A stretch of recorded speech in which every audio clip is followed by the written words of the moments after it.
Many fans of the Mega Man franchise have been wondering when it is that we are gonna get a brand new entry into this long-standing franchise. Whether it is a mainline entry with Mega Man 12 or whether it is more spin-off or remaster entries for the already appeared games in other consoles being brought over to new generations, players will never be satiated with whatever Capcom chooses to do. And today we're going to be checking out a couple of publisher news where essentially they confirmed through their shareholders meetings, the 44th general meetings with their shareholders, where Capcom pretty much confirms that they are already working on a mainline entry and they're choosing to go about it in a careful fashion. So one of the things that people are always skeptical is when publishers and or developers put out updates on games that aren't necessarily revealed yet, or they talk about IPs as players wait for the next mainline entry. And people are often skeptical as to what it is that they might end up promising. But one of the things that you always know for sure is that publishers do not want to lie to shareholders.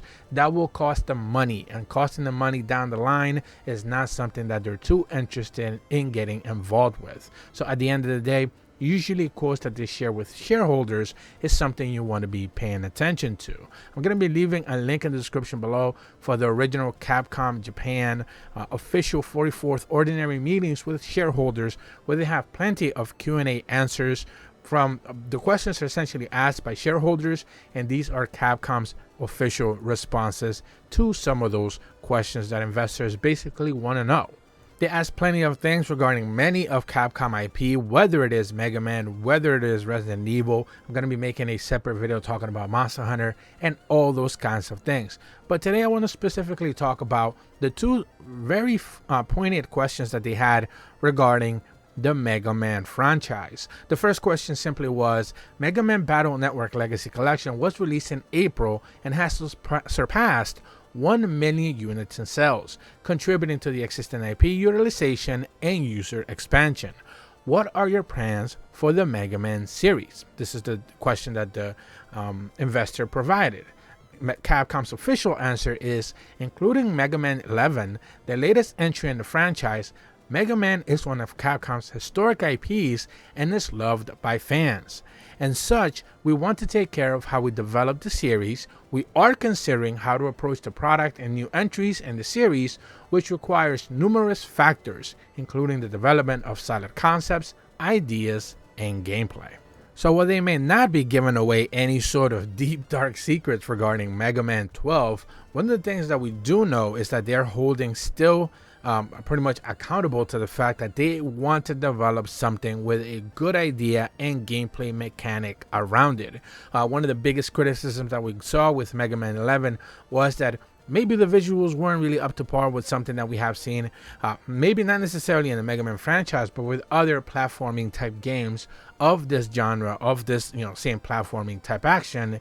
And the mechanics didn't really click with a lot of players. That was one of the, real criticisms and sticking points that you saw Mega Man 11 get, mentioned in the reviews. People just weren't necessarily too happy with the way they decided to cover it. So at the end of the day, them focusing more on the gameplay aspects of Mega Man 12 will go a long way. Following that up, they also asked another question. They asked, tell me your plans for new ports or collections in the Mega Man series. And this time Capcom decided to provide a little bit more of a general, more vague answer that really doesn't say much. We are considering our approach to ports of past entries and titles, which includes addressing technical issues. Now, if you actually parse out this question, one of the things that they are saying here is that, of course, they are considering multiple entries and bringing them over to current gen consoles, and that's the second part of their sentence, which includes addressing technical issues. One of the biggest criticisms that we had seen, for example, for Mega Man Battle Network Legacy Collection was that a lot of people were skeptical bringing over like DS games onto the fold, in modern consoles where you essentially don't have access to the second screen. But we have seen now multiple publishers that made games available in previous entries, or example the DS or the 3DS, which had massive use of a second screen, and now fully being brought over to modern consoles who do not have access to a second screen. We're not even in the Wii U days anymore, where you had to tap out on the second screen or something along those lines. We're far removed from that. Either you're using the controller to play the games on the screen, or if you're playing on Switch, you're using touch controls if you want, but that's about as close as it gets. So at the end of the day, Capcom is focusing on making sure those games are translated properly. And while they don't necessarily give out any details, I do have to wonder just how many more Mega Man games have not necessarily made it over, specifically since this is a Nintendo Switch channel, specifically to the Nintendo Switch, but specifically more like, I guess, in detail, how many more Mega Man games have not necessarily been ported over to modern gen consoles. I would love to know that answer, so if you do know, let me know in the comments. But that's about all the information that I have for you guys today. Certainly excited to see what they end up doing with Mega Man 12. They are already beginning to talk about more details there, so hopefully we do end up getting a reveal sometime soon. If you're brand new to my channel though, be sure to leave a like and subscribe, hit the bell to receive notifications when the videos go up, and as always, thank you so much for watching. See ya.